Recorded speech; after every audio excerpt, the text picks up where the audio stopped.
సరే, ఇప్పుడు వరకు నువ్వు చాలా నీ జర్నీ చాలా పెద్దది, చాలా చేసుకుంటూ వచ్చావు. న్యూస్ రైటర్గా చేసావు, వెబ్ సిరీస్ చేసావు, సినిమా చేసావు. ఇప్పుడు ఈ సినిమా నీ కెరీర్కి ఎంతవరకు హెల్ప్ అవుతుంది? ఎందుకంటే టీజర్ నిజంగా చాలా బాగుంది. సినిమా కొన్ని సినిమాలు చూసేస్తాం, నేను అన్నట్టే థియేటర్లో చూడాలా, ఓటీటీలో చూడాలా, మెంటల్గా ఫిక్స్ అయ్యేది థియేటర్ సినిమా అనేది. థియేటర్గానే ఎక్స్పీరియన్స్ చేయాలి ఈ సినిమా, అప్పుడే భయపడతాం. ఈ సినిమా నీకు ఎంతవరకు హెల్ప్ అవుతుంది? First of all thank you Sakshi and thank you so much అండి ఫర్ హ్యావింగ్ అస్. ఈ సినిమా డెఫినెట్గా నాకు చాలా హెల్ప్ అవుతుంది. ఎందుకు అంటే I think this is my first movie. అంటే ఇంత మంచి స్కోప్ ఉన్న రోల్ చేయడం అనేది నేను నా జీవితంలోనే ఫస్ట్ టైం, ఆనెస్ట్లీ చెప్పాలంటే.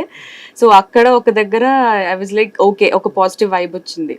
అండ్ షూటింగ్ చేస్తున్నప్పుడు శ్రీనివాస్ సార్ డైరెక్షన్లో మీరు ఇందాక అన్నట్టే చూడ్డానికి సాఫ్ట్గా ఉన్నారు. సో ఫస్ట్ ఇంప్రెషన్ నాకు కూడా అలానే అనిపించింది. బట్ కథ విన్నాక ఓకే ఏదో ఉంది, ఏదో చేస్తారు ఈయన ఓకే అనుకున్నా. ఇంకా సెట్లోకి వెళ్ళాక అసలు ఎంత క్లారిటీ ఉంటుందండి ఆయనకి, మనకు కూడా అర్థం కాదు. ఇప్పుడు ఎందుకు ఇలా చేస్తున్నారు అంటే ఇలా కథ రావాలి అంటే ఆయన మాత్రం లేదు ఇట్లానే అవ్వాలి. సో ఆ క్లారిటీ పిచ్చి పీక్స్లో ఉంటుంది అనమాట. అప్పుడు ఒక 50% నాకు అర్థమైపోయింది, ఓకే ఇది వర్క్ అవుతుంది అన్న పాయింట్లోనే అనిపించింది. ఇంకా వన్స్ టీజర్ చూసాక మీలాగే షాక్ అయ్యాను నేను కూడా. ఓకే సూపర్ అనుకున్నా. సరే, నువ్వు నమ్ముతావు ఇవన్నీ? చాలా నమ్ముతాను నేను. నాకు చాలా భయం కూడా. అసలు ఎలా వర్క్ చేస్తావు? నాకు రాత్రి ఇంట్లో ఒక్కదాన్ని పడుకోవడానికి చాలా భయం నాకు చిన్నప్పటి నుంచి. మీరు మీ ఇన్సిడెంట్ చెప్పారు కదా ఊర్లో, అట్లా నాకు కూడా చాలా ఇన్సిడెంట్ చూసి ఊర్లో ఇట్లా శ్రీకాకుళం వెళ్ళా అనమాట ఒకసారి. మా మావయ్య వాళ్ళ వైఫ్ వాళ్ళ ఊరు, పెళ్లి ఎవరిదో అనేది. అప్పుడు నేను చిన్నపిల్ల అనమాట.